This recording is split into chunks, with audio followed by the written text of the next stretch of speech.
Students, welcome back BBVN online class.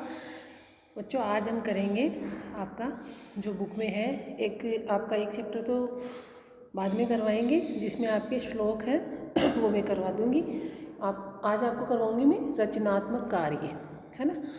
चित्र वर्णन, यानी चित्र का वर्णन करना है आपको देख करके। तो इसमें 2-3 किए हुए हैं, वो आपको मैं समझा देती हूँ। फिर 2-3 जो अभ्यास कार्य में हैं वो आपको करने हैं, ठीक है ना।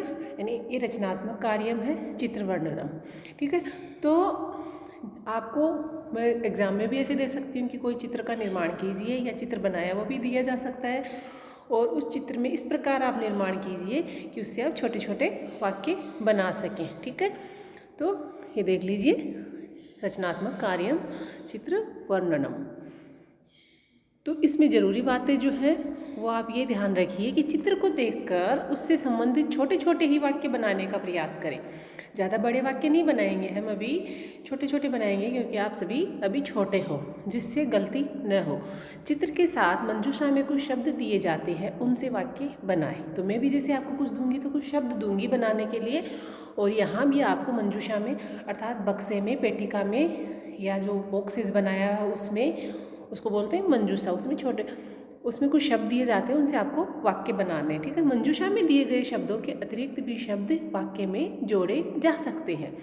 तो मंजूषा में जो शब्द दिए हैं उससे अतिरिक्त भी आप वाक्य जोड़ सकते हैं, बना सकते हैं। तो इसमें 2-2 वाक्य बनाए हुए हैं, आप इनको मंजूषा में दिए नहीं हैं, लेकिन चित्र को देख करके आप और वाक्य बना सकते हैं।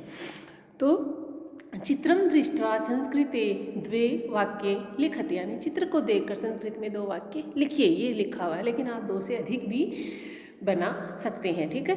तो फर्स्ट देखो, मंजूषा में क्या है, कक्षा अध्यापकः पाठयति अस्ति। तो इसमें बनाया हुआ क्या है, एषा मम कक्षा अस्ति। तो कक्षा क्या है, स्त्रीलिंग है, स्त्रीलिंग शब्द है कक्षा, आके ध्वनि आ रही है। तो कक्षा से ही स्त्रीलिंग शब्द है, तो कोई भी हम सर्वनाम कर लेंगे तो स्त्रीलिंग का लेंगे। तो ऐशा क्यों लिया गया, ऐशा स्त्रीलिंग शब्द है और इसका मतलब यह है ना। और पुल्लिंग अगर हो, जैसे कोई भी पुल्लिंग शब्द के लिए लेंगे तो ऐशः आएगा, और इसमें कक्षा के साथ में ऐसा का मेल हुआ है, तो ऐसा यानी यह, मम मेरी, कक्षा अस्ति कक्षा है, क्लास है, यह मेरी क्लास है। और फिर दूसरा वाक्य बनाया हुआ है उसमें अध्यापक जो शब्द है पाठयति है, अस्ति आई गया। तो आप एक एक शब्द से पूरा वाक्य और अपने तरफ से जोड़ के भी बना सकते हैं। तो अत्र यानी यहाँ अध्यापकः पाठयति, यहाँ क्या कर रहे हैं, अध्यापक पढ़ा रहे हैं। अब आप कुछ बनाएंगे वाक्य तो कैसे बना सकते हैं, क्या क्या दिख रहा है, बालकः, हाँ, बालकाः पठन्ति, बहुत सारे बालक हैं, एक बालक नहीं है, 4 है, 3 से ज़्यादा है, 3 होते तो भी बालका आता, तो बालक है, बालको बालकाः। और बालकाः अगर पुल्लिंग का बहुवचन है तो उसका बहुवचन की क्रिया लगेगी, तो बालकाः पठन्ति। और क्या कर रहे हैं, बालक सुन भी रहे हैं टीचर को, तो बालकाः श्रावयन्ति, ठीक है।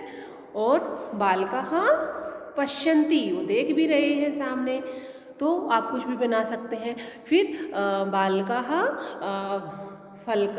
फलके क्या तिष्ठन्ति, सभी क्या है उसमें मेज पर बैठे हैं, या आसंदी भी कर सकते हैं, ठीक है। और भी क्लास में आपको जो भी दिख रही है वो आप कर सकते हैं, ठीक है। फिर देखिए नेक्स्ट है, एक मदारी बैठा है, वो खेल दिखा रहा है बंदरों के माध्यम से बच्चों को, ठीक है। तो इसमें मंजूषा में शब्द दिए हुए हैं जनाहा, जनाहा अर्थात लोग देखने वाले जो होते हैं। नर्तती नाचता है, पश्यन्ति देखते हैं, जो बहुत सारे देखते हैं उसके लिए पश्यन्ति, ठीक है। फिर है वानर है, ठीक है, वानरः नर्तति, वानरः नर्तति यानी बंदर नाच रहा है, एक बंदर नाच रहा है। जनाः नृत्यम पश्यन्ति, जो जना है, जो लोग हैं वो नृत्य को देख रहे हैं, ठीक है। तो वानरः नर्तती, एक बंदर नाच रहा है। इसमें इनको करना चाहिए था वानरः नर्तन्ति, क्योंकि वानरौ नर्तत है, दो बंदर है, लेकिन इन्होंने कोई बात नहीं, अपने को तो सेंटेंस बनाना है, तो वानरः नर्तति, बंदर नाच रहा है। जनाः नृत्यम पश्यन्ति, और लोग जो है नृत्य को नाच को देख रहे हैं। अब इनसे आप बना सकते हैं बालकाः हसन्ति, है ना, जनाः हसन्ति, जनाः वानरौ क्या कर रहे हैं, पश्यन्ति, है ना, इनको देख रहे हैं। मदारी के बारे में आप लिख सकते हैं, इस प्रकार आप वाक्य बना सकते हैं।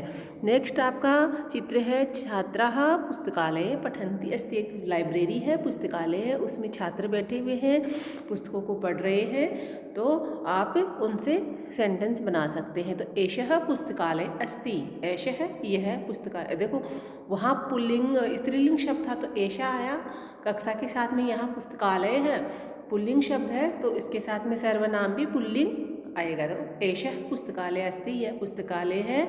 अत्र छात्राः पठन्ति, यहाँ छात्र जो है पढ़ रहे हैं, है ना।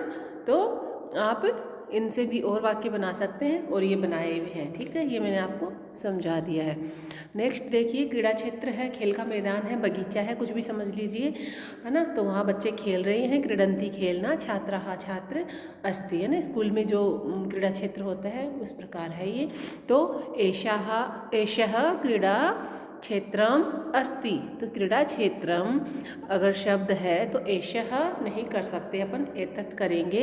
एषः यहाँ पे गलत दिया हुआ है आपकी पुस्तक में, एषः पुल्लिंग के साथ आएगा, तो यहाँ क्या आएगा, एतत्, है ना, एतत् क्रीड़ा क्षेत्रम अस्ति, ठीक है ना। यह है क्रीड़ा क्षेत्र है, ठीक है, खेलने का मैदान है। क्रीड़ा क्षेत्र में मकार लगा हुआ तो नपुंसकलिंग हुआ, तो यहाँ एतत् आपको करना है। फिर है छात्राः क्रीडन्ति, छात्र खेल रहे हैं, तो आप इसमें और भी बना सकते हैं।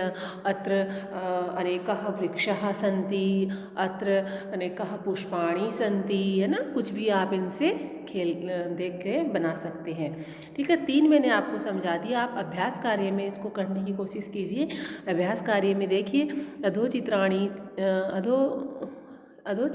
चित्राणि दृष्ट्वा 2 वाक्ये लिखत, तो आप 2 से अधिक भी लिख सकते हैं। ये इसमें विद्यालय है, छात्राः गच्छन्ति है, अस्ति है, तो आप इनसे वाक्य बनाइए। मैं आपको अगले में इनके बना के दिखा दूंगी। इसमें देखिए ये भी चित्र दिए हुए हैं, तो इनसे आपको बनाना है। Okay, bye students, thank you.